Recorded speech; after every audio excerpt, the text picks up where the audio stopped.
Hello, and welcome to episode 180... No, wait. That's next week. Sorry, let me start again. Welcome to the annual Zilog and Moto year-end retrospective, where I'm going to be taking a look back at Season 4, yes, Season 4, I've been doing this for 4 years now, and handing out some awards for the best and worst games that I've looked at this year in 2022. And also, at the end of the video, I'll be going over the top 10 and bottom 10 games from all 4 years of working on Zilog and Moto. However, I'm going to stop for a brief second because this may be your first visit to the channel, and for all of those of you out there that have never been here, first off, welcome, and I hope you enjoy your stay. Zilog and Moto is my effort to document my collection of Sega titles, specifically games for the Master System, Genesis/Mega Drive, Sega CD, and 32X. And even though I'm clearly an American, it wasn't good enough for me just to collect North American releases. Oh no, we're going after European releases as well, because it's 2022 and no one should be afraid of PAL these days. Under normal circumstances, I'd be doing an in-depth review of one of the games sitting behind me, including a look at the packaging and game footage captured on original hardware. So if that sounds like something that you might be interested in, maybe give one of those videos a look after this one, and hopefully, after 181 episodes, I would have reviewed at least one game on those platforms that you might be interested in. Before I get to the games, some numbers and some thanks. Year 4 for Zilog and Moto has easily been the most successful year of the channel, which is what you want as a creator. You want that number to keep going up and up and up, because it means that more people are seeing these videos and hopefully getting some value out of them, either by being entertained or learning more about these games, which truly are the star of the channel, as I'm just a humble presenter. It's the games is where it's at. As the making of this video, the channel has around 21,500 views, consisting of 2,700 hours of view time and 468 loyal subscribers, which is great. But what's even better is that in 2022 alone, the channel had 12,100 views, consisting of 1,700 hours and 208 subscribers. That means in the history of the channel, 56% of the views, 63% of the hours viewed, and 44% of the subscribers all happened in this last year, which is just astounding. And I just wanted to take a second and thank everyone out there that has supported the channel this year and made it what it is. And especially guys from other channels like Genovi, Stika, and Dudley that have helped put the word out there about Zilog and Moto. Okay, enough blathering on, let's get to some awards. But first, let's go over the 10 worst games I reviewed this year, and then the 10 best games that I reviewed this year. In Season 4, I reviewed 12 games that either received 1 star, or worse, didn't even deserve a star, and instead were total bombs. But we're cutting things off at an even 10 games, so don't worry, Andre Agassi Tennis and Clax for the Master System, you've escaped making the list. This time. At number 10 on the worst of 2022, it's Championship Pool from Mindscape for the Genesis, a game that actually had some really nice options and concepts, but that just couldn't deliver on the implementation. At number 9, it's Who Shot Johnny Rock, the American Laser Games arcade port for the Sega CD, and this is another one where I really wanted to like the game, as the overall concept is great, but the Sega CD version, with its lack of color and poor resolution, ends up being a ugly, barely playable mess. Number 8 is Super Thunderblade for the Genesis, an enhanced port of the arcade game, and those are some very, very large quotes around enhanced there. As honestly, I felt like the Master System port, which has its own issues, still ended up being a more impressive game. You can try to give Sega credit for this being a launch title, but so was Space Harrier 2, and it's not on this list. Number 7 is another Sega CD title, Cadillacs and Dinosaurs: The Second Cataclysm, and despite it not being related to the Capcom arcade game, I still think this could have been a decent title with a few design tweaks, but unfortunately the player is left having to guess their way through the game with levels that just continue on and on forever unless you happen to make the correct turn at the right time. Number 6 is Race Drivin' for the Genesis, the Tengen port of the arcade follow-up to Hard Drivin', which was already a poor performing title on the console. While the Highway to Heaven floating portion of the track is interesting the first time you race on it, when you realize that it only looks like that because the developers couldn't include the literal mountain in the middle of the track that's supposed to be connecting to the track, it makes you think that maybe race driving should have been scrapped before release. Number 5 is Back to the Future 3 for the Master System. I think I actually like Back to the Future 3 better than Back to the Future 2, but considering that I had Back to the Future 2 as the 6th worst game of Season 2, that's not really saying much. Number 4 is the final game on the list to garner 1 star, and that's Altered Beast for the Master System. I'm already on record as thinking the arcade game is just okay, and the Master System version is an incredibly poor running port of that doesn't even include 2 players or level 3. Okay, now finally we're down to the worst of the worst, the bottom 3 games of the year that all fail to rate a single star. Number 3 is Make My Video in Excess for the Sega CD, a game, if you can call it that, that's only saving grace is that it has some decent music, but I guess that's even subjective depending on whether you like In Excess or not. Number 2 is Pro Quarterback for the Genesis, and it's not an exaggeration to say that Pro Quarterback is the worst football game that I've ever played. Not saying it's the worst football game ever, because I know there's other games out there that probably would be in that discussion, like 10-Yard Fight, but it's the worst one that I've personally had the misfortune to run into. And finally, the worst game that I reviewed during Season 4 of Zilog and Moto is NBA All-Star Challenge for the Genesis. Honestly, it's really a toss-up between NBA All-Star Challenge and Pro Quarterback as to which is the worst sports game, but I went with NBA All-Star Challenge just simply due to the fact that its controls were flat-out broken, whereas Pro Quarterback was mostly playable as long as you don't care about things like extra point attempts. Like Pro Quarterback was for football, NBA All-Star Challenge is the worst basketball game that I have ever played. Well, you can take that N95 mask off now, because we're getting away from the bad games and looking at the good games that I reviewed in 2022. 19 titles this year were either awarded 3 or 4 stars, but like for the worst games of the year, I'm capping the list at just the 10 best.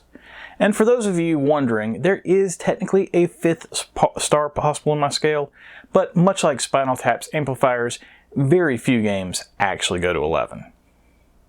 We start out the top 10 of Season 4 with a game that I pretty much have to include on this list, or else the UK subscribers will kill me, and that's Micro Machines 2 Turbo Tournament for the Mega Drive, a game that improved on the already pretty great Micro Machines in every way, but be warned, it gets a bit hard. Number 9 is the original John Madden Football, and while this game still has quite a ways to go from a feature perspective, it's impressive how many things that Electronic Arts managed to do correctly right out of the gate. Number 8 is the sequel to Aerobiz Supersonic. Aerobiz Supersonic's change in gameplay of heavily focusing on routes is something that I honestly think could have been implemented a bit better, in that I don't hate the idea. I think that they just perhaps made things a bit too complicated to get your airline running. Having said that, I think the execs at Southwest Airlines could probably take some lessons from playing a few rounds of this game. Number 7 is the Sega CD version of Lethal Enforcers. While it's more or less the same game as the Genesis version, it at least has some slightly better audio, and the Genesis version was awesome, with both ports kicking the crap out of a Super Nintendo version that probably should have been cancelled due to censorship and bizarre performance issues. Number 6 is Hardball 3, and while I could understand possibly not appreciating Hardball 3 from a gameplay perspective, it's simply the most full-featured and customizable sports game that I've had the pleasure of playing so far on Zilog and Moto, and the digital speech from Al Michaels is just a cherry on top. Number 5 is Wonder Boy in Monsterland, the sequel to the original Wonder Boy for the Master System. While it definitely gets tough towards the end, I really enjoyed the colorful graphics and the action RPG additions to the gameplay that make that game deeper than the original. For number 4, it's the first of the 4 4-star rated games this year, ironically, Gauntlet 4 for the Genesis. And no, I didn't plan on any of that. Gauntlet 4 is a near-perfect port of the arcade original with one of the best soundtracks on the console, and it features options for 4 simultaneous players and a bonus quest mode with RPG elements. Gauntlet 4 is a must-play for Gauntlet fans. Number 3 is Sunsoft at its best with Batman, an action game based on the 1989 blockbuster film. I loved playing this game when it first came out 30 years ago, and I'm happy to say it holds up and is still every bit as good today. Number 2 is Cool Spot, but not the Genesis version that I had as the 4th best game of Season 2. No, this time it's the stellar Master System version that's a far better game than it has any right to be. And honestly, the only bad thing that I can say about it is that it's missing 2 levels from the Genesis version. And finally, the best game of Season 4 on Zilog and Moto, and what shouldn't be a surprise to anyone who's familiar with the 43 games that I reviewed in 2022, it's Streets of Rage for the Genesis. The original Streets of Rage isn't the best game on the console, just by virtue of the fact that Streets of Rage 2 exists, but it's at least in that conversation, and it's a combination of awesome gameplay and killer soundtrack from Yuzo Koshiro that get it to the top of the list for this season of Zilog and Moto. Okay, now that those lists are out of the way, it is award time. Since I've already covered the best and worst of the year, these awards are just a kind of fun way to shine a light on some of the games that I've covered this year that might have otherwise fallen through the cracks. The first award is for the most meh game of the year, and this year I've got 12 2-star games to pick from. Out of those, the meh of all of them has to be parlor games or family games in Japan. Honestly, the most interesting thing about parlor games to me was the censoring of the bunny girl in the title screen. Yeah, removing the ears and the barely visible cottontail really doesn't make much of a difference, Sega. Okay, the next award is the Why Does This Port Exist award, and that has to go to California Games for the Genesis. This game came out eons after the game debuted on the Commodore 64 in 1987, and it's definitely not 4 years better. With graphics and sound that don't belong in the Genesis, and they cut the Frisbee game for no apparent reason other than maybe they were lazy. Next up, the Have You Ever Actually Played Pinball award has to go to Virtual Pinball and its square pinball table layouts. I'm sure Bill Budge is a brilliant programmer, but maybe there's a reason why he stepped away from video games for almost 10 years before the making of Virtual Pinball. And now we have the Hey, It's Not Half Bad for a Kids Game award, and that goes to Barbie Supermodel, a game that, I'll admit, challenged the fading memory skills of my 43-year-old brain. Let's see, next up, I can't believe the Master System version is better than the Genesis version, and that award is going to Andre Agassi Tennis, a game that by any metric is still a terrible game, but the Master System version felt like it played just slightly better than its 16-bit brother, and due to the fact that it was limited by the aging Master System hardware, it didn't feel like it was as big a disappointment. One final fun category before the last 2 awards, it's the Boy, I'm Glad I Never Have to Play This Game Again award, and that is going to Klax. In Season 2, I reviewed the Genesis version of Klax, and this year I followed that up with the Master System version, and that's it. No more versions of Klax in the library, no sequels, just no more Klax. Okay, final 2 awards. First off, the biggest surprise of the year, and that I'm giving to Gauntlet 4. I knew before playing it that Gauntlet 4 was going to be a solid port of the arcade game, but I had no idea how great the addition of the quest mode was going to be, and how amazing the soundtrack was. Just wildly unexpected considering we're talking about primarily a port of an arcade game from 1985. But the biggest surprise of the year, we also unfortunately have the biggest disappointment of the year, and that also goes to Shakan, a game that should have been awesome. It had all the components to make a great game, but is just absolutely undone by a clear lack of any kind of playtesting. The credits to the game list 15 testers, including lead tester Mark Lindstrom, who actually has about 40 credits in games, but either they all just did not do their job, or the developers didn't listen to a thing they said. That's it for the awards for Season 4, but I do have one last segment, and that's 2 more top 10 lists, specifically the 10 best and 10 worst games that I've reviewed in the 181 episode history of Zilog and Moto. This was actually a lot trickier to put together than I was expecting, since I didn't do all-encompassing lists last year, but live and learn. And this will now be a staple of the end of the year video going forward. So, let's get to those lists.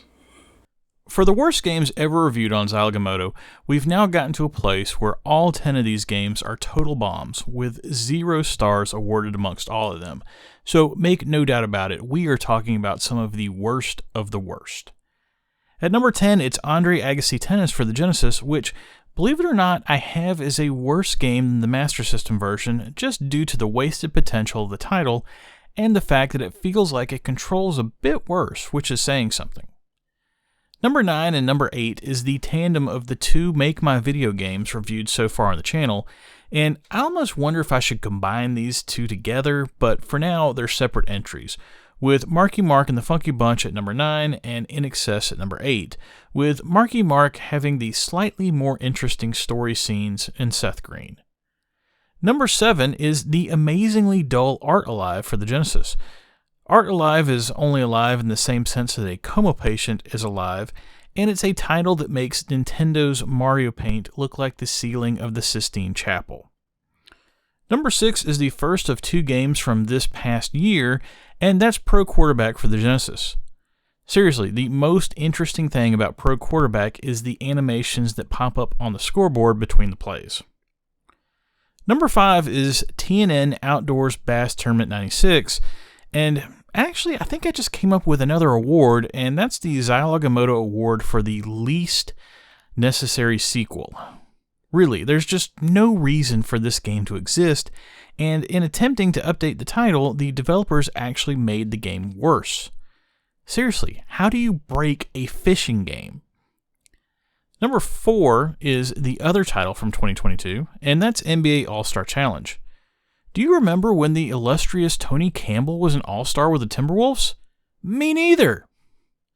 Number 3 is Winter Olympic Games for the Genesis, a game that I'm still angry at for somehow being worse than Epic's Winter Games from almost a decade before, and possibly being the worst use of a 16 megabit cartridge that I've ever seen. Number 2 is Rise of the Robots for the Mega Drive, and I tried to think about a game that involves the legendary Brian May and how it could have possibly been any worse, and I can't come up with anything. Seriously, Mirage Technologies could have released Brian May's Breakfast at McDonald's, where you have to make sure that Brian gets a sausage McGriddle and coffee before having to get to soundcheck at Wembley, and it would have been a better game. Actually, I kind of want to play that now, and have a sausage McGriddle. And finally, the worst game that I've reviewed so far on Zilog and Moto, and it's one that really hurts because the PC version is so legendary, Duke Nukem 3D. I've seen some people defend the Genesis version of Duke because it's an incredible tech demo and renders images that the Motorola 68000 really should not be able to, but just try playing it for like 30 seconds, and you'll understand why I hate it so much. Okay, now let's switch gears with a nice palate cleanser. Now, the top 10 games that I've ever reviewed on Zilog and Moto. And much like the 10 worst list, each of the games in this list have received 4 stars, so they would all be considered amongst the elite that these consoles have to offer. At number 10, it's the first of 3 games from 2022, and that's Batman for the Genesis. Playing Batman this year made me go back and watch the movie for the first time in forever, and I was impressed with all the little touches from the film that Sunsoft was included. Number 9 is another 2022 title, and that's a cool spot for the Master System. You might think that it's unusual that I've got the Master System version of Cool Spot over the Genesis version, and to be clear, they are both excellent. But when I look at the Master System version, I really don't understand how it's able to run on 8-bit hardware. It's that good.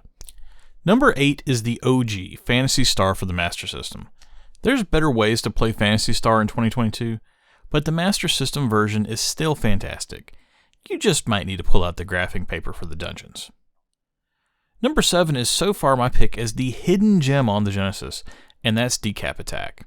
The fact that this isn't available to play on modern platforms like the Switch, Genesis Mini, or Genesis Mini 2 is an absolute crime. Seriously, Nintendo, get yourself together. Number 6 is a game that some might throw out as it wasn't released during the original console's lifespan, but Darius for the Genesis is an amazing effort that first appeared on the Genesis Mini, but that now is also available as a separate enhanced cartridge version, and I definitely encourage you to check it out if you're a fan of shooters.